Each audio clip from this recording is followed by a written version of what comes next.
Hello and welcome to another Modurol video. This is video 213 in our series of XK8 videos, and this video we're going to show you how to replace the 12-volt battery. We're going to break the video down into sections as per usual. First of all, we'll tell you the most important thing, which is the specification, sizes, all the fine details you need to know before you order your new battery. Then we'll look at the symptoms we got before the battery failed or at failure of the battery. We'll show you how to remove it safely and give you some tips about potential things you need to watch out for. Then we'll show you how to fit it, and then hopefully we'll start the car. I want to share the spec with you. It's actually a 019 brackets H3 close bracket spec. Obviously it's 12 volt, you need 100 amp hours minimum, 830 cold cranking amps for this big V8. The actual size of the battery, this is about the biggest size you can get in the space, is 353 millimeters long, 175 millimeters wide, and 190 millimeters deep.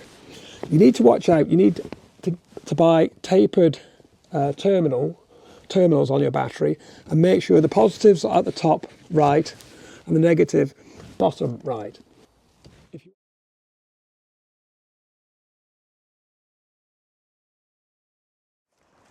Symptoms then. So the first symptom we had was we were using this C-Tech charger, and I was getting an error light on there was lighting up 4 amber light, and the 5th light was going red and erroring out, and the main power light was going red.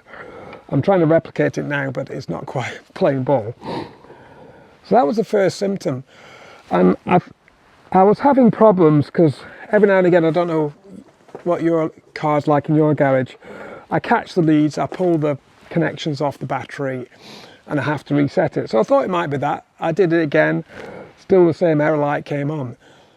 So then I came to try to start the car.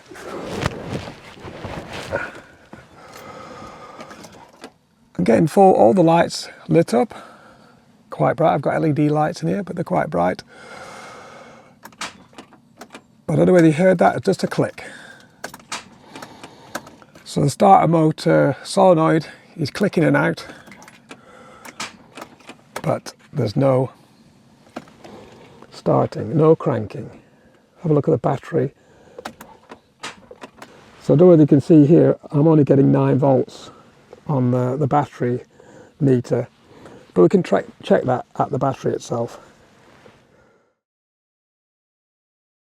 Removal of the battery then. So first of all, you need to unlock the boot.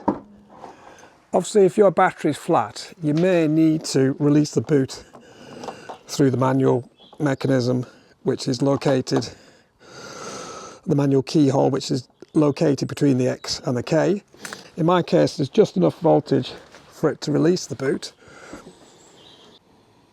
Before we move on, I'd like to just talk about the window and how that's affected by a flat battery. Obviously, if your battery's flat, the door won't open off the fob. You'll have to do it by the keyhole. And normally this window will just drop down to clear the seal when you open the door. But obviously with a flat battery, that motor isn't working. Now you can open the door, but you can't close it.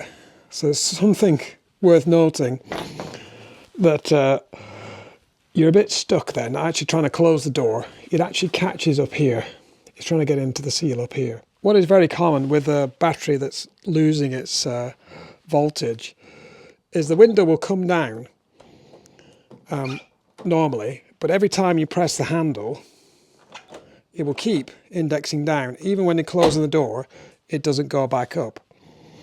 And this is a symptom of the door losing its memory because of the low voltage, and the windows will need resetting.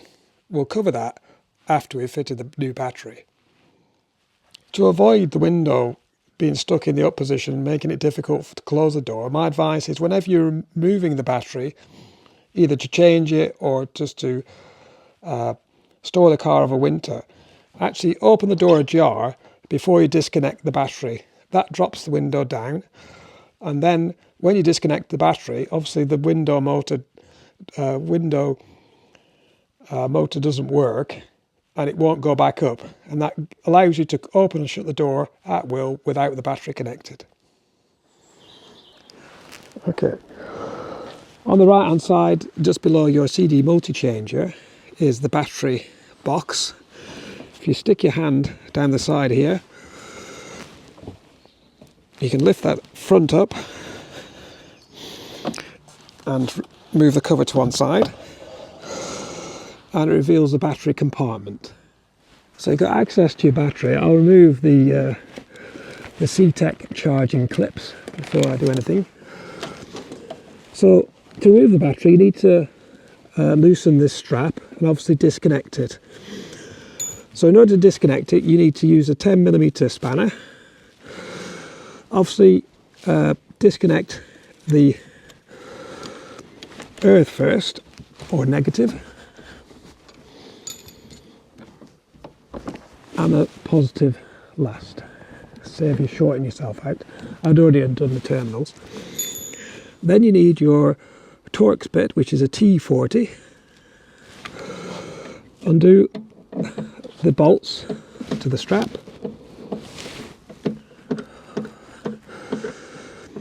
You just need to take the front bolt out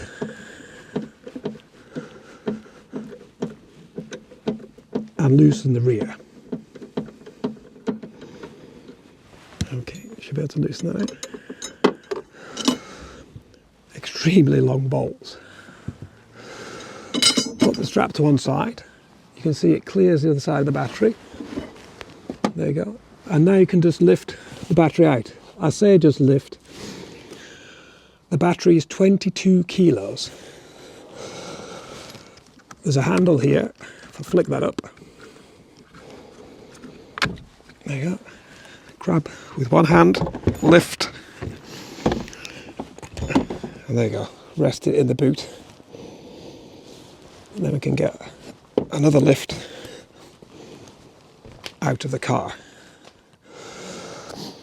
Now, things to watch out for is, I don't know if you can see here, there's a bolt here that actually is protecting this little aerial here, which I believe is the aerial for your central locking. Now, if you don't have that bolt, I've actually fitted that myself.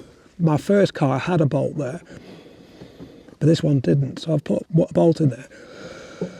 When you're dropping the battery in or taking it out, if there isn't a bolt there, you can actually have the battery hit this aerial and break it off, which obviously is quite a problem. So note, anybody taking the battery out, do not catch that aerial. I thought you might be interested to see how you receive your battery, or how we received our battery. This is how it came to us in a cardboard box. We've undone the top. There's a bit of cardboard paper package on the top. Then the battery itself sits inside a plastic bag inside the box. Get rid of the box. There you go. The box itself was lined with some bubble packaging, which is all popped, to be honest. Not very good. The box itself has took a real hammering. I don't think this is a recommendation how to pack a battery, to be honest.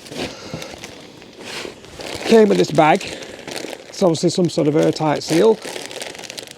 We have plugged your battery for transit. The transit plugs must be removed immediately to prevent build-up of pressure. Assume that's when you've got it in the vehicle. So it's supposed to be in this sealed bag, which obviously is broken due to handling. Then we got some bubble wrap, and here we have our nice new battery. Okay, interestingly, I bought exactly the same battery as was in the vehicle before. Yeah. So this lasted me quite a long time. When I bought the car, actually in 2009, the previous owner had just replaced the battery. This battery actually gave me his old one as well, which is actually no good for the similar reason this one. So it's now 2025, so that was in June, now in December, so what's that, 16 and a half years the battery's lasted. So I don't think it's done bad, to be honest. So I thought I'd buy another one. So we've got the same one. Just undo this, and there you go. That's how we've received our new battery.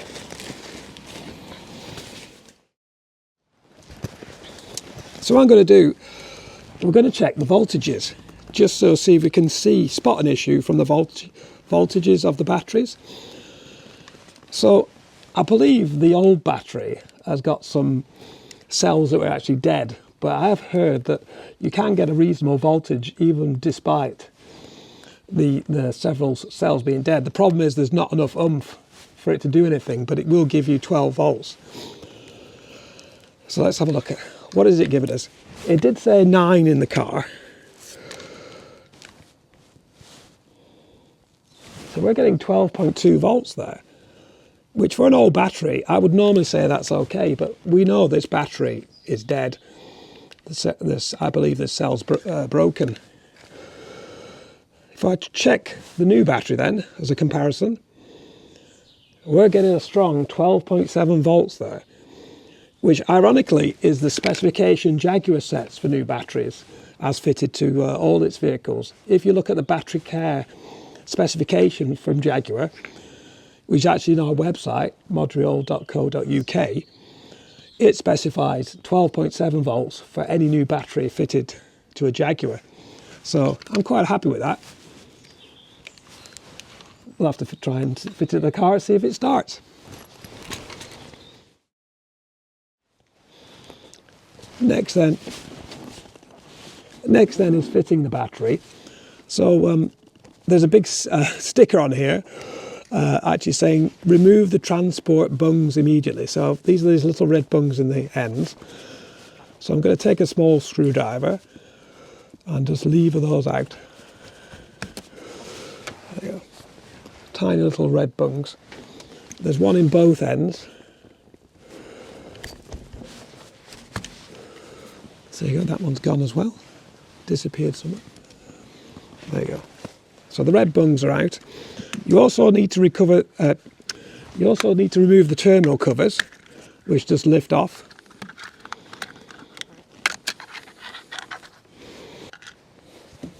Then you can grab the handle again and lift it in the car. So you need to make sure the earth terminal is out of the way, as well as the positive. You don't want to trap them, particularly as it's so heavy. As I say, it's 22 kilos, so you don't want to mess around.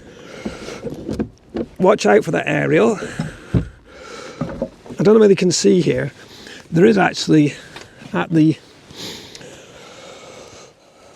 far end there is a bracket for this part of the battery, this shelf here, to sit under.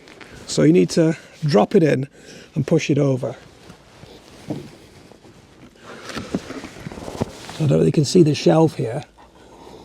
You need to get the end of the battery sitting underneath that shelf. Okay.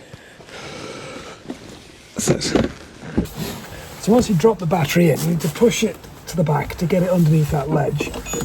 Pull this strap over. You need to find the hole of the nut in the bottom of the floor. Get it started by hand, and then, as I say, T40 Torx to tighten the strap down. It's got to look a good job. Tweak them down hand tight, should be good enough. Then we're going to reconnect the terminals, positive first in this case. I'll tighten up that nut with M10 spanner, and then negative last. Again, tighten up with the M10 spanner. So I think the next we're going to actually try and start the car. Okay, so the battery is connected. Let's try and start the car again. So foot on the brake, lights, everything's okay. Let's check the voltage on the meter. We're getting well over 11, just short of 12. Obviously we know we're getting 12.7 at the battery. So there seems to be some voltage drop off between the battery and this meter. Okay, let's see if it'll start. Eureka! And the alternator's working, we're getting a steady 13, so all good. As mentioned earlier, once you've disconnected the battery, the window will have lost its memory and will keep continually dropping down, as you can see here. Now the way to reset it is put the ignition into this first position, so you've got ignition lights. Then using the window buttons, push it all the way up. The window is fully closed, you'll hear a click. Move it all the way to the lower position. Keep your finger on the button until you hear a click. Then when you close the close the window, it should now have reset. Let's try it. No, it hasn't quite worked the first time. So we'll just repeat the procedure all the way to the top, wait for the click, keep the button depressed, all the way to the bottom, wait for the click, and now it should have reset.